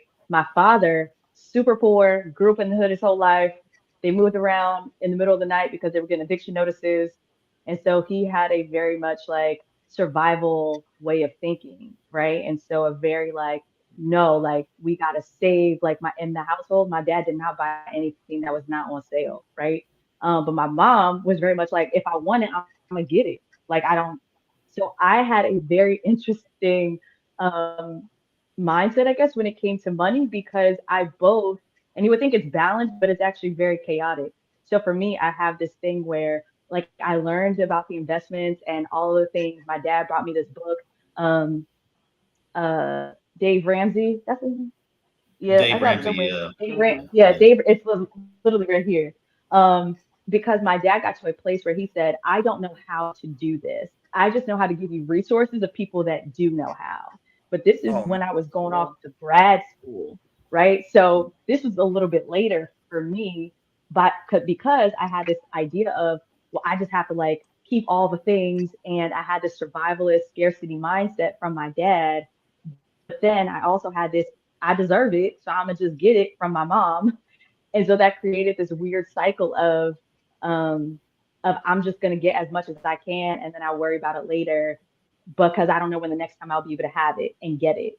And so, but because of that, when I actually moved out, I read that book and it put me, and then I started to understand money more, not because my dad knew how to do it, he just knew who could point me in the right direction and get me curious about it. And so because of that, I became very people that know me, like I got into investments, like all the things, even though I was working at nonprofit, right? So I've never made a lot of money.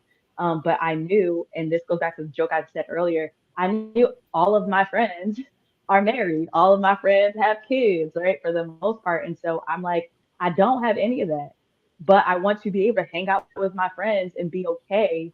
And so then I really got into that space. So I do believe in savings, all the things, and I still will buy the things that I want to buy. But now I'm in the debt repayment part of my life. And so that's why some people make fun of it. I still have the same phone. I still have a home button on my phone. I refuse, and my friends will say, "Get your new phone. Just get your new phone." I personally Believe. refuse to do it because Brittany can't stand it, and it's because for me, I'm like my phone. That's a part of my mindset because my phone still functions the same way that it needs to. I can still do all the things. My phone bill is less than probably everybody on this call. And for me, I'm like, until I pay off my credit card debt, I'm not going to reward myself. And so so I have now I do have to do a lot of unlearning. I had to do a lot of unlearning and learning at the same time. So for me, I'm like, I'm finally in a healthy space with understanding money. Yeah, that was long drawn out, but that's it. No, That was good. great. We're proud of you. Thank you. Boy, the transparency and vulnerability on this thing this Monday night is real. My bad. That's All right. dope, All right, my turn. No, I'm just kidding. Listen, when it you muted me? Okay, I see. I was gonna say, what happened, man? When it came to money, I had a grandfather that I would rarely see. And he would always, give my brother and I this crazy advice. I'm a twin. He would give us this crazy advice. And I was like, man, this don't know what he's talking about. But when I got into my adulthood, what was it? It would just be crazy. Like, go buy the biggest this, go buy the biggest that, stay in debt, all this other stuff. And I didn't know what he meant, and he just passed away last year. So I'm trying to get away from that conversation before I get emotional. Oh, okay. I'm sorry. But what he was doing was opening up our minds because he knew we hadn't been exposed to things. Mm-hmm. Right. And he knew that with the mentality that we had, that we would pursue the knowledge in order to understand it. Right. Once we got into it and once those things came about. But I'll share my story. And here's the thing. Here's when money really started to credit, all that stuff. Finance really started to come to be a really big focus for me. I sold cars and I would watch Black people buy cars. I would watch white people buy cars. I would watch Asian, Chinese people buy cars. I would watch Indian, Asian people buy cars, and everybody did it differently. The thing that really used to embarrass me was that when Black people came, maybe 2 out of every 10 were educated and knew what they were doing. The other 8 got taken advantage of. Like bad. Like bad. They were like, oh, we about to make some money type deal. Like seriously, that's what it was. And as I would sit back, I would meet these people and see how people negotiate. And I met someone one time who bought a car for their daughter, and she was like barely 18 years old. She had a credit score like 750. And I was like, dude, how did you do that? He was like, oh, when she was 14, I added her as an authorized user on my credit card. So by the time she was able, she had on established credit. So by the time, boom, boom. And I was getting the information. And I met somebody one day that worked at a bank.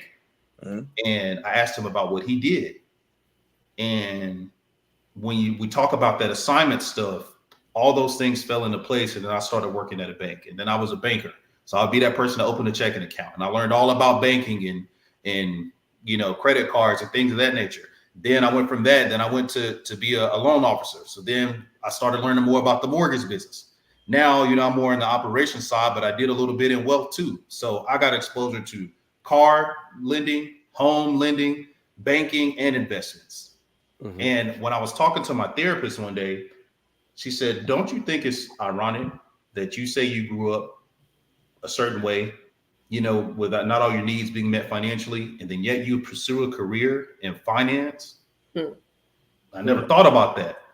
So when we talk about an assignment, all of you, well, Keenan and Jay will know, anytime I get information, I'm giving it back. Yep. That's all I'm doing. Like anytime I learn about anything, like I'm eager, I'm willing. I'm like, hey, listen, CD rates are up 5%. I think I said that in DC. I'm like, hey, your CD's paid at 5% right now. Yeah, if you got to like, put it, so my goal is to always give it back. And what I appreciate now more than anything is when I went to open up my first investment account, I took my son with me and sat him down. He was in the office, you know what I mean? As we talking, you know what I mean? When I went to close on the second home, both my kids were with us, you know what I mean? And they were able to witness that. And I exposed them. Like I talked to them like I talk to anybody about anything about money. Like, hey, Dad, what's this? Oh, this is this. This is what this means. This is what this means. They both have credit cards, right? They both have cards right now with their name on it. Wow. Because the way that I think in our community, the people who become successful, I hate to generalize it. It seems more often than not the people who come successful withhold information. I make sure to try to decimate that information to anyone who is willing to listen. And what I feel like the blessing is behind anything that I have or anything that I accomplish is that I'm able to say, then in turn say to the next person, if I could do it, I know you could do it. Sure. You know, I'm the shortcut because I went through those things. You know, shout out to Jay-Z. You don't have to do what Hov did. Hov did that, so you don't have to do that. So, you know, I went through that, so you didn't have to. Because I've been a low credit score. You know, I've been at the lowest. You know what I mean? And I've been at the top. So I've seen those things firsthand. So I think for me, the way I do it is really came from my experience watching how not knowing how to buy a car could make you pay $200 or $300 more. Going in, basing your car payment off payment could have you paying on the car an extra 3 to 4 years when you could have done it a certain way. I mean, I'm so driven by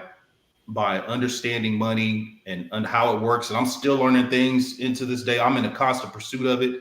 The rooms that I'm in now, I'm asking questions in order to get that information to not only further myself, but to further whomever is willing to listen to me or listen to not just to me, but listen to the information that I have to give. But that's how I go about money management. I want to say this to encourage you and challenge you, Lewis. I think the culture is I think the culture is shifting as far as what conversations are of what most important. And I encourage you to kind of get in front of it, bro. Like, I think a lot of times, you know, we spend the last 2-3 years debating relationship perspectives or this, that, and the third. I think the culture is shifting to like the information that you're speaking on. I just don't think it's comfortable yet because people think they need to have the money in their hand in order to hear it.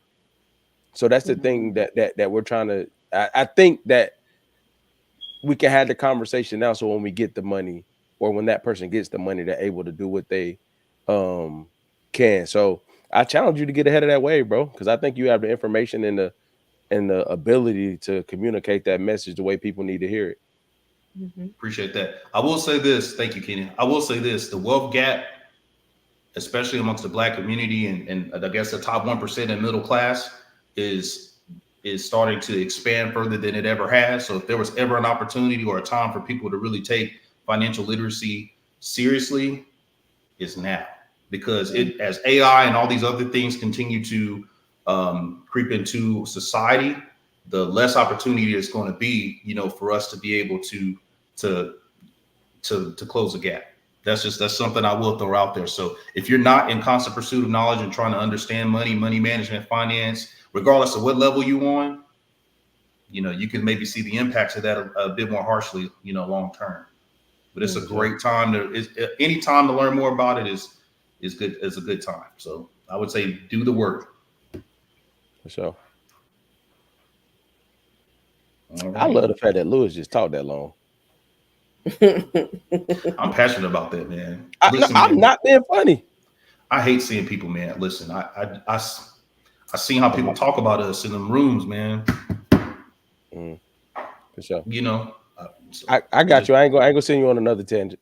Yeah, don't, man. I hate that, man. I don't want to see us like that, bro. It's still on y'all. Was that the last question?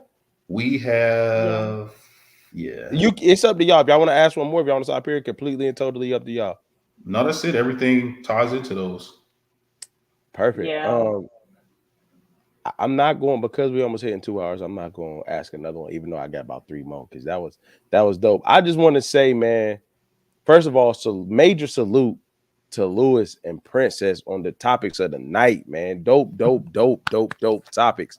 I just want to say salute to everybody with the vulnerability, the transparency on tonight's episode. I think I want to publicly acknowledge like the diversity we have in this group. I think a lot of times, you know, we kind of debate stuff and we went, but like here you have, you know, 6 young Black professionals that went from Tyler Perry all the way down a finance bag or a mental health bag. And I'm not being funny. I just think a lot of times, you know, I don't think y'all realize how appreciative I am of that diverse move in the conversation. We've never really tapped into that.